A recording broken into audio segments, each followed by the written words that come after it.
नमस्कार, मैं हूं वरुण सखा जी। आपको पहले बता चुका हूं समीकरण महासमुंद, कोरबा, बस्तर और राजनांदगांव के, यानी 4 लोकसभाओं के। आज 5वीं लोकसभा लूंगा।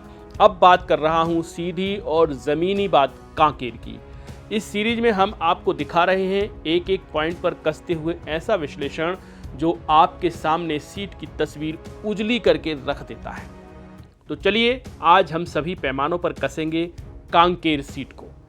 आप इस सीरीज को अपने पास रखिए और जब 4 जून को नतीजे आएंगे तो आप इस सीरीज को रिवाइंड करके ज़रूर देखिएगा। तो साबित होगा कि ये विश्लेषण कितना ज़मीनी और कितना सटीक है। ये मेरी भी परीक्षा है, ये इन विश्लेषणों की भी परीक्षा है।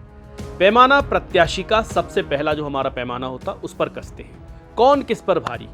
कांकेर में भाजपा ने अपना विश्वास भोजराज नाग पर जताया है, तो कांग्रेस ने पिछली बार बहुत कम वोटों से हारे बीरेश ठाकुर को फिर से आजमाया है। प्रत्याशी स्तर की बात करें तो भोजराज उस वक्त चर्चा में आए थे जब प्रदेश का पहला ऐसा राजनीतिक टेपकांड सामने आया था जिसके बाद से जोगी खुद को संभाल नहीं पाए।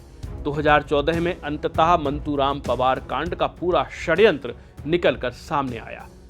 तब भाजपा ने भोजराज नाग को उपचुनाव में जिताया था। बीरेश ठाकुर और भोजराज नाग की प्रोफाइल में नाग थोड़े अपर हैं। वे विधायक रह चुके हैं, बीरेश नहीं। बीरेश ने 2019 में भाजपा को नाको चने चब्बा दिए थे, इसलिए उन्हें हल्के से नहीं लेना चाहिए। फिर कह सकते हैं 0.1% की एज प्रत्याशी के मामले में नाग को मिली हुई है, 0.1% की। सीट का समीकरण बालोद का बल्क वोट कांग्रेस में। कांकेर लोकसभा सीट में वर्तमान में 8 में से 5 सीटें कांग्रेस के पास हैं, यानी राजनांदगांव जैसी स्थिति है। कांग्रेस का कोर इलाका बालोद भाजपा के लिए समस्या है। जिले की तीनों सीटें गुंडरदेही, डोंडी लोहारा, संजारी बालोद कांग्रेस के पास हैं। इधर सिहावा और भानु प्रतापपुर भी कांग्रेस के ही कब्जे में है। अब भाजपा के पास सिर्फ कांकेर, केशकाल और अंतागढ़ बचती हैं। कांकेर वो सीट है जहां सिर्फ 16 वोट से विधायक आसाराम जीते हैं। केशकाल और अंतागढ़ में भी बहुत बड़ा मार्जिन नहीं है। सीट का कैलकुलेशन, जियोग्राफी और राजनीति देखें तो कांकेर में कांग्रेस भारी है। फिर भी यह कह सकते हैं अगर छत्तीसगढ़ में कांकेर से भाजपा जीतती है तो सिर्फ और सिर्फ मोदी को क्रेडिट दिया जाना चाहिए। कौन भारी, किसकी बारी? कांग्रेस की तैयारी अच्छी है, लेकिन आंतरिक उठापटक पार्टी को परेशान कर रही है।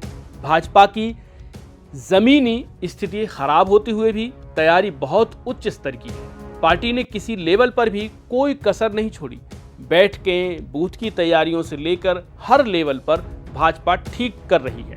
इसलिए कांग्रेस के सामने चुनौती पेश हो सकती है।